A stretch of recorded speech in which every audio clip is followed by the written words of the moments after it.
Welcome to my YouTube channel GM Autos. Today we are taking a full look at one of the most exciting small electric cars coming to Europe, the Volkswagen ID Polo 2026. This is a very important car for Volkswagen, and honestly, it could become one of the most important affordable electric vehicles in the European market. Why? Because the Polo name already has a very strong history. For decades, it has been one of Volkswagen's most recognizable small cars, known for being practical, easy to drive, efficient, and ideal for everyday use. Now Volkswagen is bringing that same idea into the electric era with the new ID Polo, which the company has confirmed as the production version of the ID Toile concept, with pre-sales planned from the end of April 2026, and that immediately makes this car special. This is not just another electric hatchback with a modern design and a few digital screens. The ID Polo represents Volkswagen's attempt to make EV ownership feel more normal, more accessible, and more realistic for everyday drivers. Volkswagen has positioned it in the roughly 25,000 class, which is a major part of the car's appeal. So in this video, we are going to break down the Volkswagen ID Polo 2026 in detail. Its design, interior, practicality, performance, technology, and the unique selling points that could make it a very big success. And the best part is that this car seems to have been designed with real people in mind. Not just early EV adopters, not just tech enthusiasts, but normal drivers who want a compact car that feels modern, practical, efficient, and easy to live with. And that is exactly why the ID Polo matters so much. Let's start with the design. At first glance, the Volkswagen ID Polo looks modern, clean, and fresh, but at the same time, it still feels like a Volkswagen, and that is a good thing. Some electric cars try too hard to look futuristic. Sometimes they end up looking strange, overly experimental, or disconnected from the needs of everyday buyers. The ID Polo takes a different route. It looks progressive, yes, but it also looks familiar, stable, and approachable. Volkswagen has described the design language around this car as something focused on clarity and likability, and that really comes through. The proportions feel right for a compact hatchback. The front end looks clean and modern. The side profile is simple and efficient. And the overall design feels more mature than flashy. In simple words, this is the kind of EV that a lot of people can look at and immediately understand. It doesn't look like a science project. It looks like a proper everyday car. And that matters because if Volkswagen wants to attract traditional Polo buyers into the EV world, the design needs to feel comfortable and believable. From the front, the lighting signature gives the ID Polo a more modern electric identity. The nose is smoother than a petrol hatchback would usually be, and the cleaner surfacing helps the car feel more aerodynamic and more refined. The body has a neat compact shape, but it still gives off the feeling of a serious grown-up car, not just a tiny city runabout. That gives the ID Polo a really strong visual balance. It is small enough to be practical, but modern enough to feel future-ready. And visually, that is exactly what Volkswagen needed. Now, once you step inside, things get even more interesting. The interior of the ID Polo is one of its most important strengths because Volkswagen has clearly tried to respond to customer feedback here. The company has said this car introduces a new cockpit generation with a stronger focus on clarity, quality, and intuitive controls. It has also emphasized a better balance between digital features and physical controls, which is something a lot of buyers will appreciate. That is a big deal, because in recent years, many car companies have leaned too heavily into touch-based interfaces. On paper, that can look high-tech, but in real life, it can make a car more annoying to use. Simple tasks become less natural. Buttons disappear. Menus become distracting. Drivers end up missing the old physical controls they could operate without taking their eyes off the road. Volkswagen seems to have learned from that, and the ID Polo looks like a more user-friendly answer. The dashboard layout feels clean and modern, but not confusing. The screens are there, the digital interface is there, but the car still seems designed to be practical and intuitive rather than flashy for the sake of it. And that is important because when you are reviewing an affordable EV, usability matters just as much as technology. In fact, for many buyers, usability matters more. Another major selling point of the interior is space.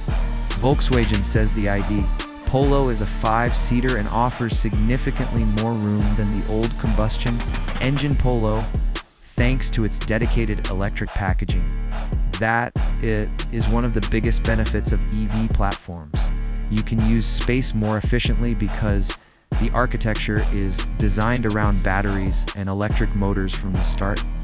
For everyday buyers, that simply means this compact hatchback should feel roomier inside than they might expect from the outside. And that is very valuable in this segment. Small cars often force compromises. You get easy parking and city-friendly dimensions, but then you lose rear space, luggage room, or cabin comfort. The ID Polo seems designed to reduce that compromise as much as possible. Volkswagen has even said the luggage compartment can reach 435 liters with 5 people on board, which is very impressive for a car in this class. So the practical message here is very clear. This is not just a small EV for short urban trips. It is a compact electric car that is trying to function as a proper everyday hatchback. That makes it much more appealing. Now let's talk about performance, because this is another area where the ID Polo looks more flexible than many people might expect. Volkswagen has confirmed that the car uses a newly developed APP290 electric drive motor and that it will initially be offered with 3 different outputs: 85 kilowatts, 99 kilowatts, and 155 kilowatts. That means buyers will have different choices depending on what they want from the car. And that is smart, because not everyone shopping for a car like this wants the same experience. Some people simply want the most efficient version possible. They want something easy, quiet, and affordable for commuting, school runs, shopping, and normal city use. Other buyers want something a bit more energetic, with stronger acceleration and a more lively feel on open roads. By offering multiple power levels, Volkswagen gives the ID Polo broader market appeal. The lower, powered versions should be ideal for value-focused buyers and city users. The mid-range version will probably be the sweet spot for a lot of people. And the 155 kilowatt version gives the car the potential to feel genuinely quick for a compact hatchback, especially because electric cars deliver power instantly. So even though the ID Polo is meant to be affordable, it does not sound basic. It sounds like a properly thought-out product range. And Volkswagen has also suggested that an even sportier ID Polo GTI will follow later, which adds another interesting dimension to the platform. That tells us something important. The ID Polo is not being treated as a low-cost compromise. It is being developed as a serious electric hatchback family with room to grow. Now, beyond power figures, what really matters for most buyers is how the car feels in daily life. And this is where the ID Polo may be at its strongest. Volkswagen is building it on its electric small car architecture, and the whole philosophy around the car seems to be based on practicality and normal, everyday use. This is meant to be the kind of EV that fits naturally into urban and suburban life. That means manageable dimensions for city driving, easy maneuverability, efficient packaging, useful luggage space, and a layout that should feel natural for people moving from petrol cars to electric cars. That transition point is very important, because the biggest challenge for affordable EVs is not just technology, it is trust. People need to feel that the car will work for their lives. They need to feel that the shift to electric will not make daily driving harder. And the ID Polo seems specifically engineered to remove that fear. It is compact but not cramped, modern but not strange, digital but not frustrating. electric but still normal. And honestly, that combination could be the key to its success. Now let's talk a bit more about technology and the overall user experience. Volkswagen has said that the ID Polo introduces a new software generation with fresh functions, but perhaps the more important point is not the individual features, it is the philosophy behind them. The company is focusing on better clarity, easier controls, and a more polished digital environment. That may sound like a small thing, but it really is not. Because when people live with a car every day, what they remember is not always the headline feature. They remember whether the controls make sense. They remember whether the cabin feels stressful or relaxing. They remember whether the infotainment responds quickly or annoys them. That is why a clean, intuitive system matters so much. And if Volkswagen gets that right in the ID Polo, then this car could feel much more premium than its price class might suggest. That would be a huge advantage. Now, if we look at the unique selling points of the ID Polo, there are several reasons why this car stands out. The first is the Polo name itself. That name carries trust, recognition, and a long history of success. Volkswagen is not launching this as a strange niche EV. It is electrifying one of its best-known small car identities. The second is affordability. By targeting the 25 Zalosen class, Volkswagen is aiming directly at one of the most important gaps in the EV market. A lot of electric cars are still too expensive for mainstream buyers. The ID Polo is meant to move closer to the mass market. The third is practicality. 5 seats, generous cabin packaging, and up to 435 liters of luggage capacity make this a serious everyday hatchback, not just a stylish urban EV. The fourth is choice. With multiple power outputs and the promise of a broader family around this platform, the ID Polo can appeal to a wide range of buyers. And finally, the fifth is timing. This car arrives exactly when Europe needs more realistic, accessible electric vehicles. Volkswagen has made it clear that the ID Polo is a key part of a broader plan to expand its smaller EV lineup, and that makes this model especially important. So when you put everything together, what do we really have here? We have a compact electric hatchback that carries a trusted name, uses space intelligently, offers multiple power levels, focuses on usability, and aims to be affordable enough for a much wider group of customers. That is a strong formula. And it may be exactly what the small EV market needs. The Volkswagen ID Polo 2026 is not trying to be the wildest or most futuristic car on the road. It is trying to be something more valuable. It is trying to be believable. It is trying to be useful. It is trying to be the EV that ordinary drivers can actually imagine owning.